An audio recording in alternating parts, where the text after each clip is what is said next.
ये जो नैब थी जिस पर पाबंदी लग गई थी, ये एनडीपी बनी, फिर ये एएनपी बन गई। और एएनपी कहाँ पे बनी? हाकम अली जरदारी के घर पर 1986 में। और हाकम अली जरदारी जो है वो हाजी गुलाम अहमद बलोर के बड़े करीबी दोस्त थे, उसका भी इन्होंने जिक्र किया है।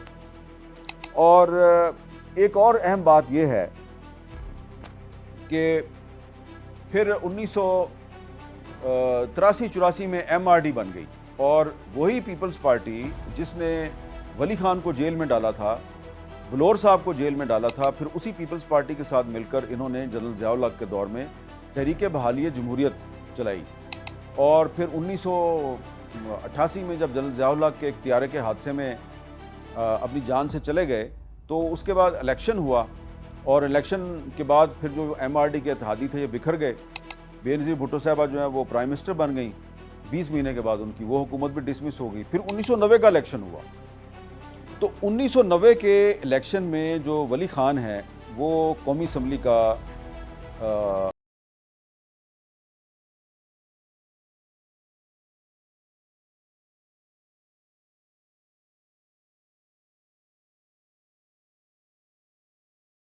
पख्तूनख्वा के कि आप एमएनए बन जाएं, वली खान ने इनकार कर दिया। फिर नवाज शरीफ ने वली खान को सेनेटर बनने की ऑफर की, वली खान ने सेनेटर बनने से भी इनकार कर दिया। समझ आ रही है मैं आपको क्या कहना चाह रहा हूँ? बहुत से लोग अब कौमी असम्बली का इलेक्शन जब हार जाते हैं तो फिर वो सेनेटर बन जाते हैं, लेकिन वली खान जैसे सियासतदान थे, ये उनका असूल था कि अगर मैं कौमी असम्बली का इलेक्शन हार गया हूँ तो मैंने ना तो बाई इलेक्शन के ज़रिए आना है किसी और हलके से, और ना ही फिर मैंने सेनेट के रास्ते से पार्लियामेंट में आना है। आप इससे इख्तलाफ करें या इत्तेफाक करें, लेकिन ये वली खान साहब की एक बात है जो कि हाजी गुलाम अहमद बलोर साहब ने हमें बताई है। और फिर वो कहते हैं जी कि ये नवाज शरीफ साहब की हुकूमत में वज़ीर रेलवे बन गए, और उसके बाद गुलाम इसहाक़ खान साहब ने 1993 में नवाज शरीफ साहब की हुकूमत को भी बरतरफ कर दिया। उनके साथ वही हुआ जो बेनज़ीर की हुकूमत के साथ हुआ था। फिर 1997 में दोबारा इलेक्शन हुआ, नवाज शरीफ फिर वज़ीर आज़म बन गए, और एएनपी जो है ये दोबारा नवाज शरीफ साहब की इत्तेहादी थी। तो जो बलोर साहब हैं ये फिर से वज़ीर बन गए।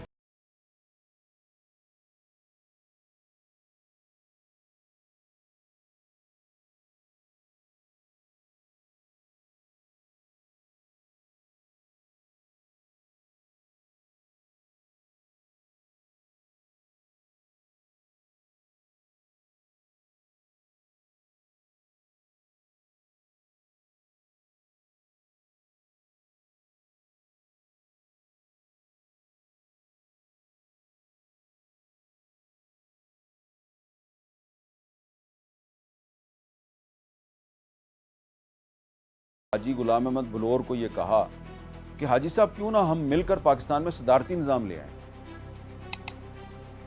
तो इसकी तायीद चौधरी निसार अली खान ने भी की। तो जो हाजी गुलाम अहमद बलोर हैं इन्होंने इनकार कर दिया। ये भी सारी कहानी इन्होंने इस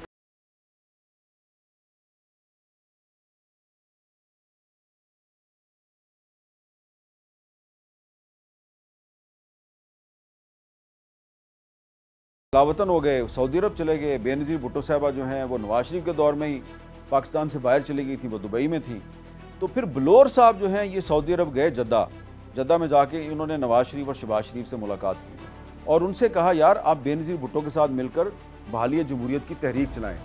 तो बलोर साहब ने अपनी किताब में लिखा कि शहबाज शरीफ साहब जो हैं उन्होंने बहुत सख्त अल्फाज में मेरी बात मुस्तरद कर दी और कहा कि नहीं, हम बेनज़ीर भुट्टो के साथ मिलकर हुकूमत नहीं बना सकते, ना ही तहरीक चला सकते। लेकिन आखिरकार फिर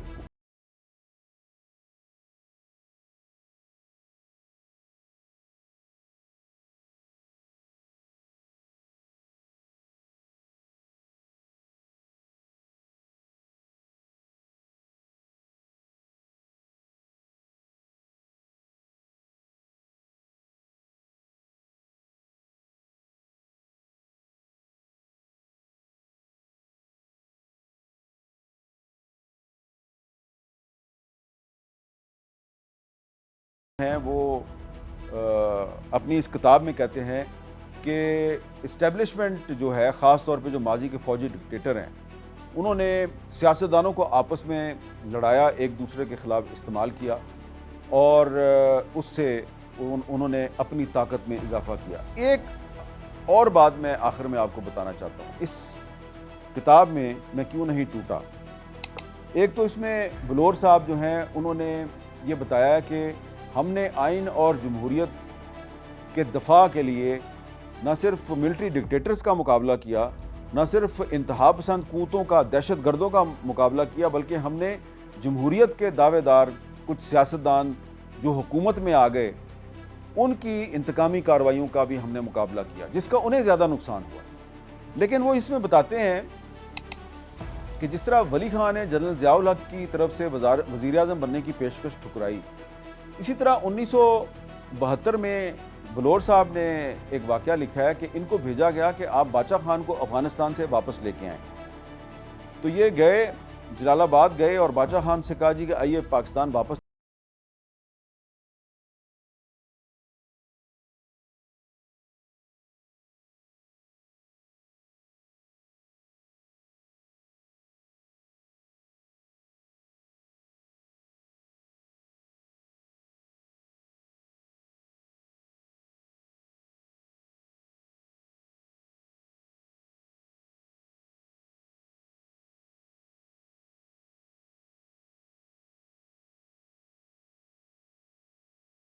महात्मा गांधी जो है ना, उसको कभी किसी हुकूमती ओहदे में दिलचस्पी नहीं थी। तो मुझे भी किसी हुकूमती ओहदे में दिलचस्पी नहीं है।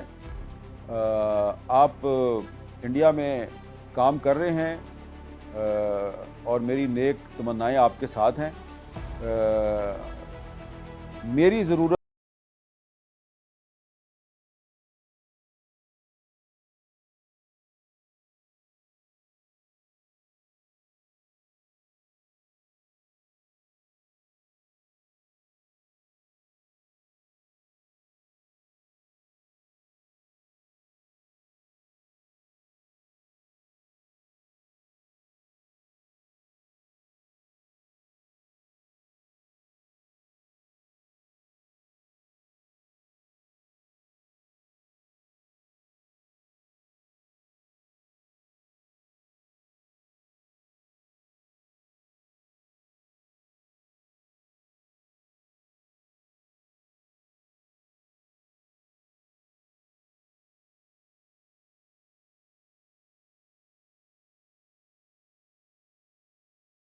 सूखतें बर्दाश्त करता रहा।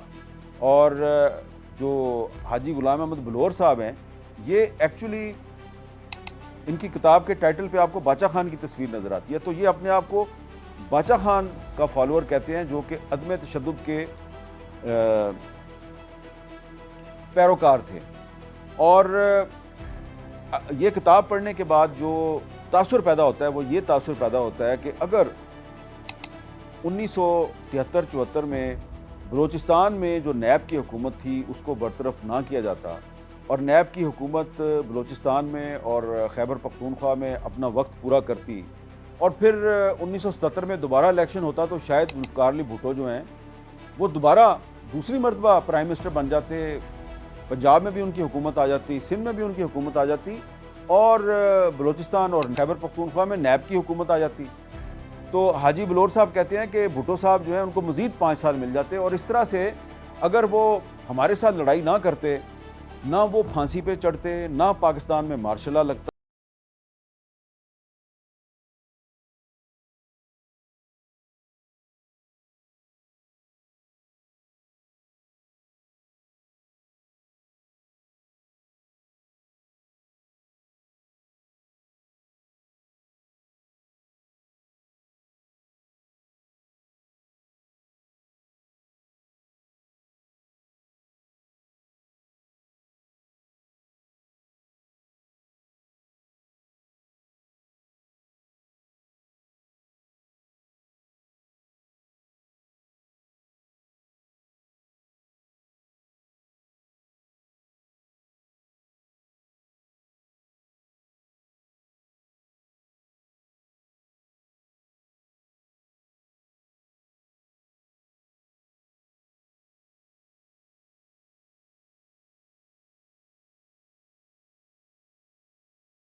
वो जेल में हैं और बहुत से अपोजिशन के लोग जेल में हैं।